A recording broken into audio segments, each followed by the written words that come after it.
Assalamualaikum warahmatullahi wabarakatuh. Sampurasun wilujeng patepang deui mugia urang sadayana aya dina panang tayungan ti Allah Subhanahu wa taala, dimudahkeun dina milari milik rezekina, katut dibarokahkeun. Amin. Alhamdulillahirabbil alamin. Pribados atos ngarengsekeun ngagalurkeun hiji cariyos anu kamari pangatos tamat. Ayeuna urang mitembean deui hiji cariyos anu enggal. Ulah nyangkolong ting kana waktos mangga ka sadayana caraketan.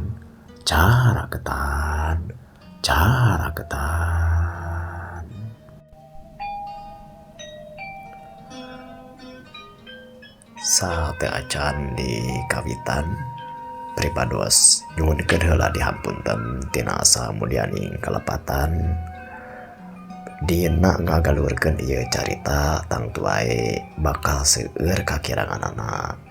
Mugia aya guntur kolbu sareng deui istilah nama tiasa ngahampunten kitu tah tina samudianing kalepatan.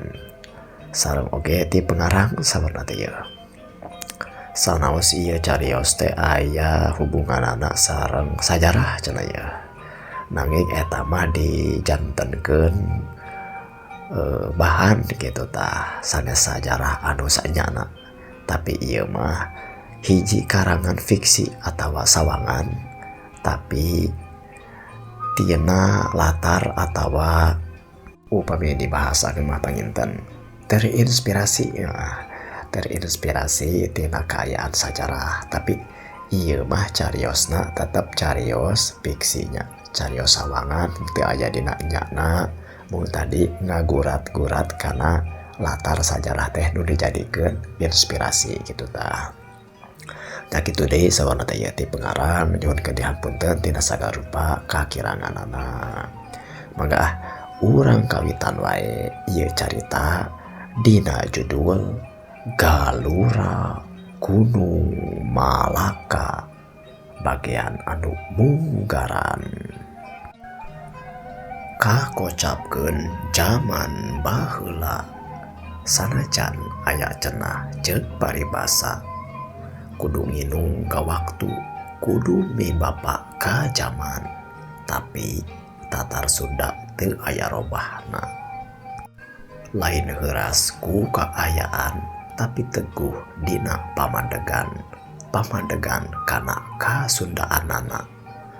Lir ibarat tatar Sunda teu aya robahna, kawas gunung nu tetep ngajung kiring hejo, leuweung nu tetep iuh, sanajan tangkal nu dituar tur dimanfaatkeun.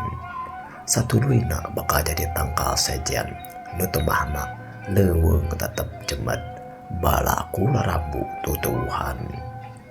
Jalma meureun ganti kaayaan, kadang warga meureun robah, tapi tatar priangan moal aya laasna, kawas jati anu sajatina bisa nyalehkeun kana kakuatana junti. Moal aya jati kasilih ku junti. Di tatar priangan gunungna kawas ratu nu satuhu, wahangan-wahangana kawas raja nu satia, pangawasa nangtung nu sajati. Maranehna teu kungsi padungdeng ku parobahan zaman, leuweung-leuweung tetep ngibunkeun kana halimun isuk, wahangana tetep ngocor teu eureun, ngalengkahkeun ti girang ka hilir, mawa carita ti lembur ka lembur. Saur sepuh kapungkur, samangsa-mangsa di tatar Sunda dijajah ku lobana pangawasa. Waktu eta kayaning kepentingan bangsa dengan ti sabrang nu disebut sodagar POC. rasut ratusan tahun kah tukang tatar Sunda ge direcah ku kahayangna lamun dilenyapan mah kawas-kawas jadi sakumaha anu dibejakeun ti kolot baheula kaayana teh pahiri-hiri pagirang-girang tampian sabab pemerintahanana dikawasa ku Kasultanan Cirebon, Banten, malahan Mataram oge. Kamana atuh ari urang Sunda? Urang Sunda tetep aya ngahiji jeung alam. Kawas tadi di gunung-gunungna, di wahanganana, di kebon jeung di sawahna, di dayeuh jadi getih nu tetep hirup dina kasundaanana. Sakolebat satria piningit datang dina wujud di pati ukur. Sanajan lir ibarat kingkilaban nu jadi panyaang dina poekna kahirupan, tapi cukup pikeun ngageuing kana rasana urang Sunda yen mun hayang hirup nanjir nya kudu hirup sauyunan lir ibarat sapu nyere nu bakal guna kalawan sabeungkeutan. Kakocapkeun di hiji tempat anu eueuh dina nyatana. Dina ujaring ieu carita disebutna Gunung Malaka. Peuting harita teh dua urang jalma keur diuk we di gaduh ronda meureun keur ngalaksanakeun kana tugasna. Katelahna si Koja jeung si Kempis. Bari ngasurkeun kana suruh durukan si Koja cumarita. Nyonya, ieu pis euy. Baheula cenah yuh cek dogeng mah yuh. Aya mangsana cenah yuh. Rahayat teh jeung menak bisa sauyunan. Ayeuna mah siga aya naonnya. Jika aya wates anu ngabedakeun antara cacah jeung menak.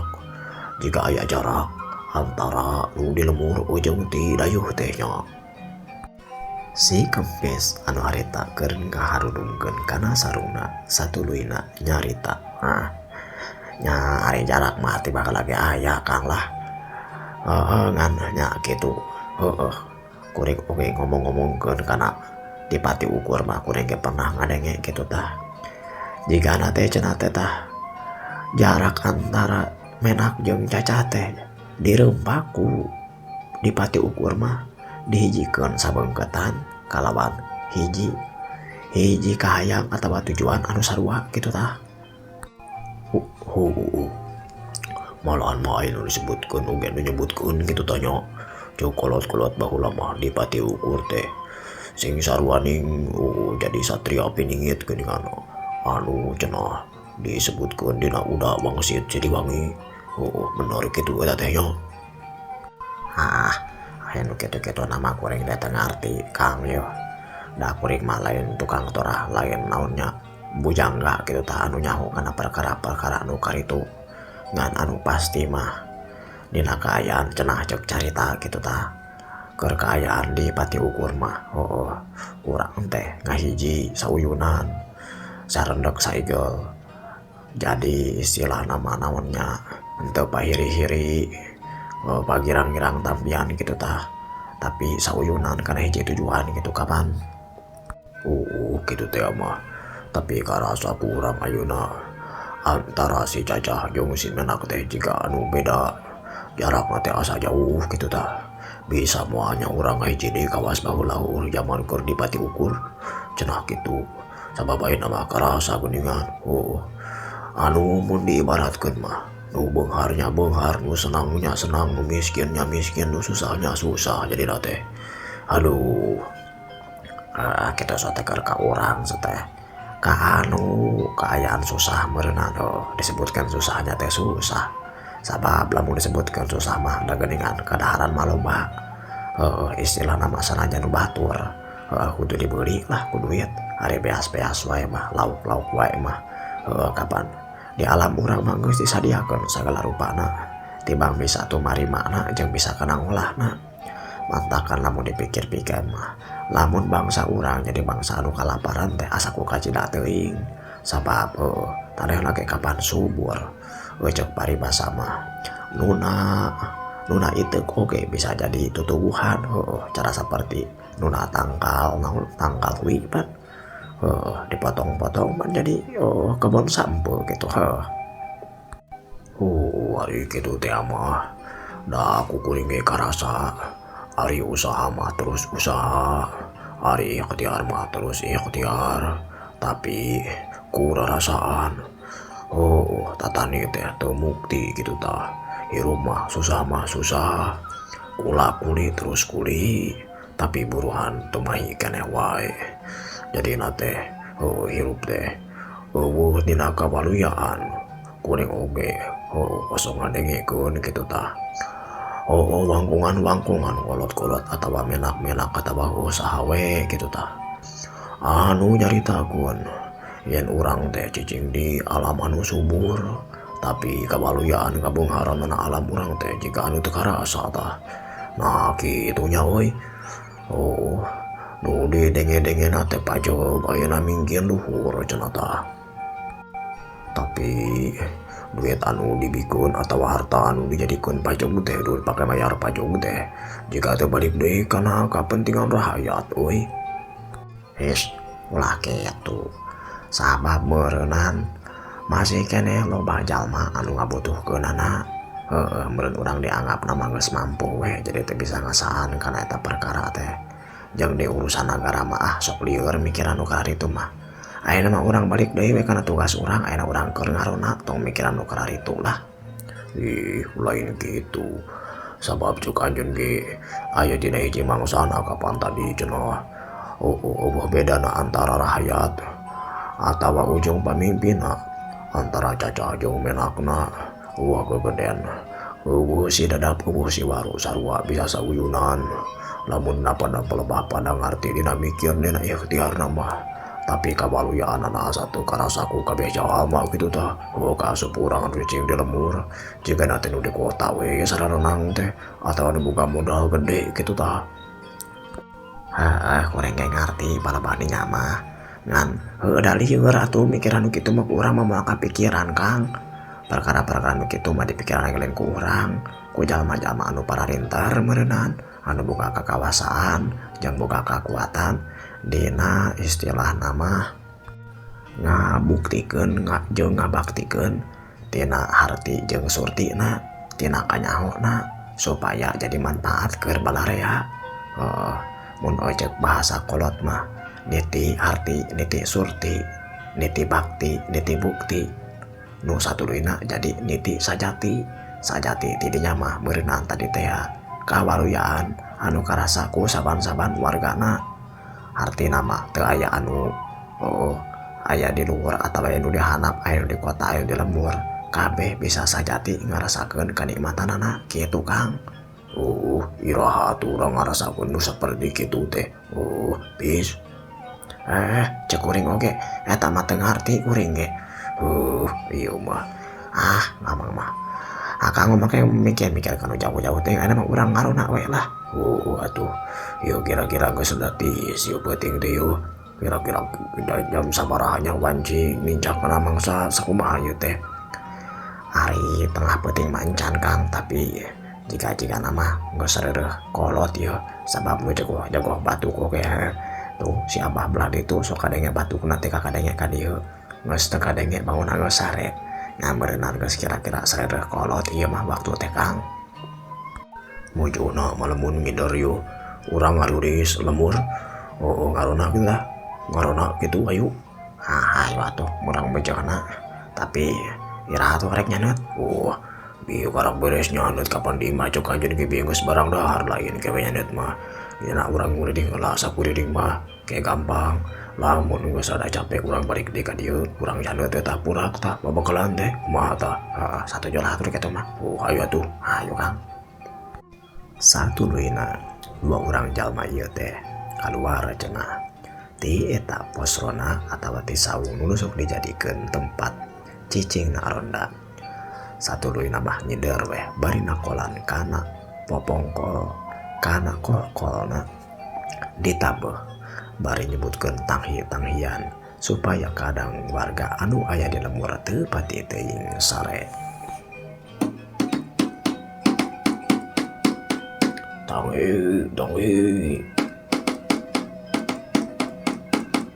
Tangi, tangi.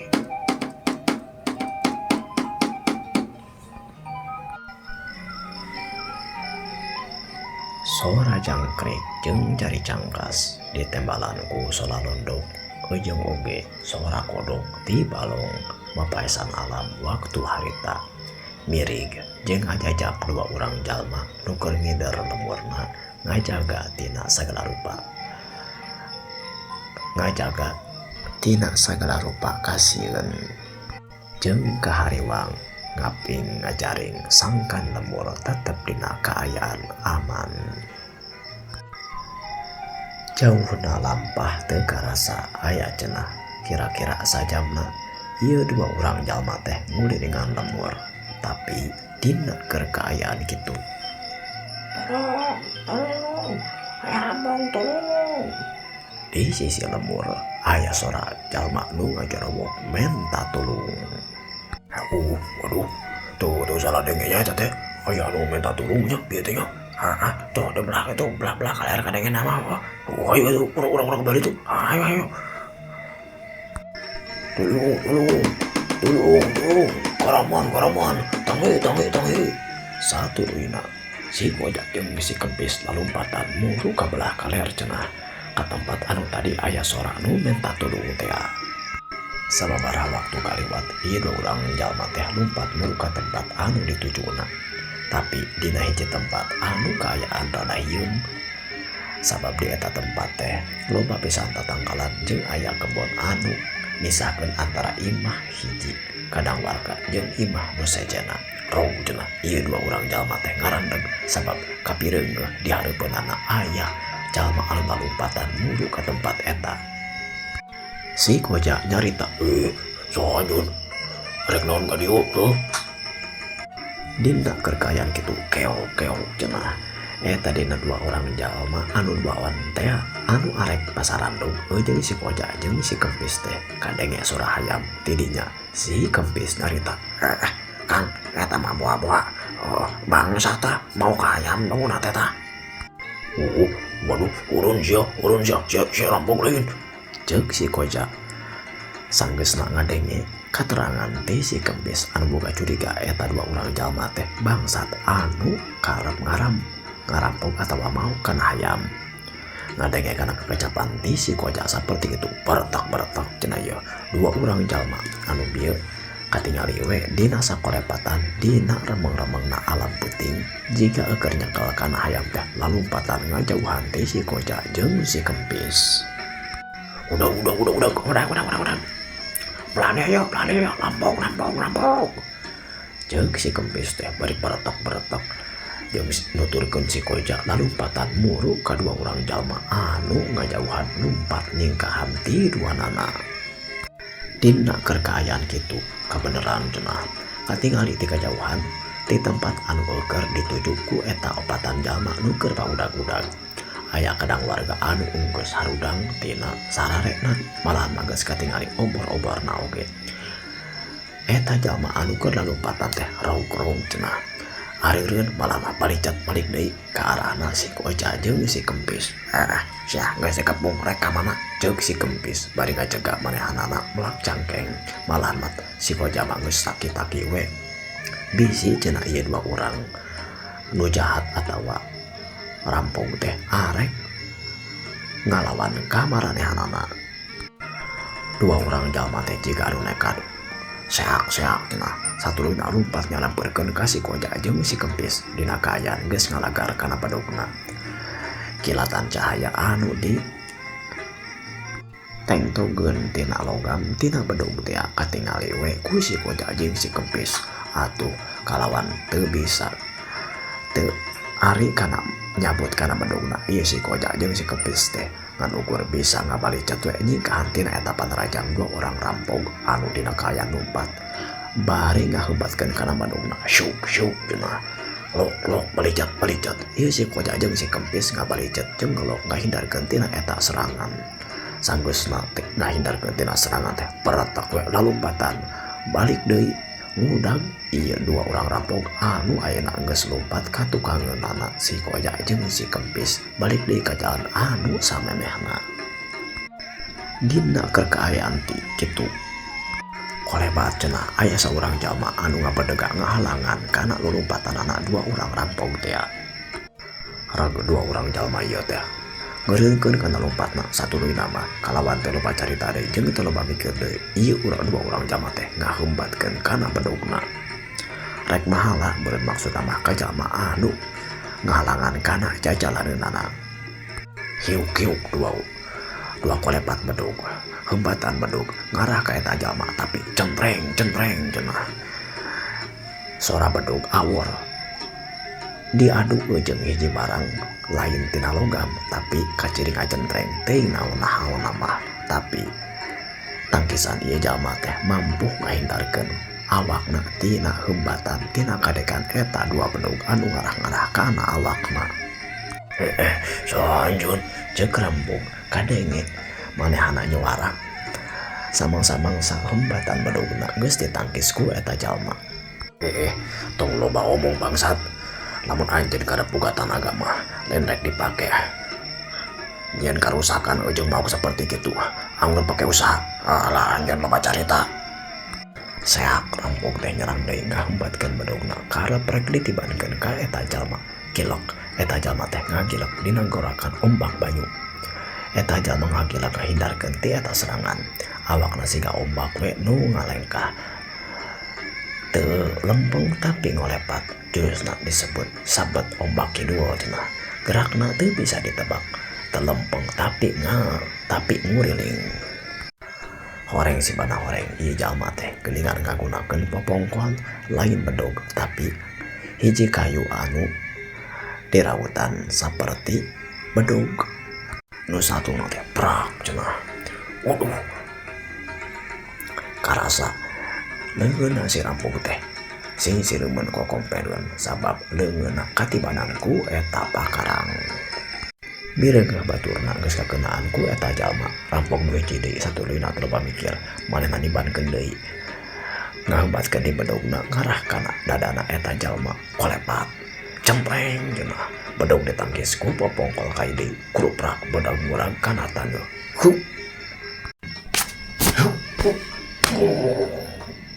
kuyung kuprak cenah si rampug teh ngagoler tapi korejaat manehna hudang deui. Mah bener ayo kabur ceuk saurang jalma rampog anu bedogna geus leupas sabab tadi samemehna geus leungeunna ditengal teh aku popongkol ti eta jalma pertok. Ieu jalma teh lompat ka belah wetan nu saurang deui lompat ka belah kulon nyebar meureun tadi nama. Teu lila tidinya si Koja jeung si Kempis geus nepi ka eta tempat kadenge jalma anu tadi ngaraponan rampog teh satuluyna nyarita. Kang, udah gang ke belah wetan, kemeh kuring ke belah kidul, ke belah kulon. Ayo, satuluyna si Koja jeung si Kempis mah ngudag cenah nu ka belah wetan, jeung ieu saurang jalma ieu ngudag ka belah kulon.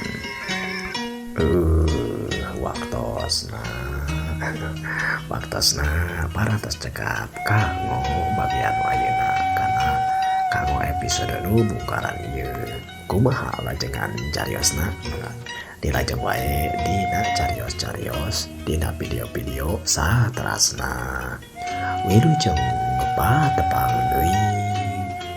Permio.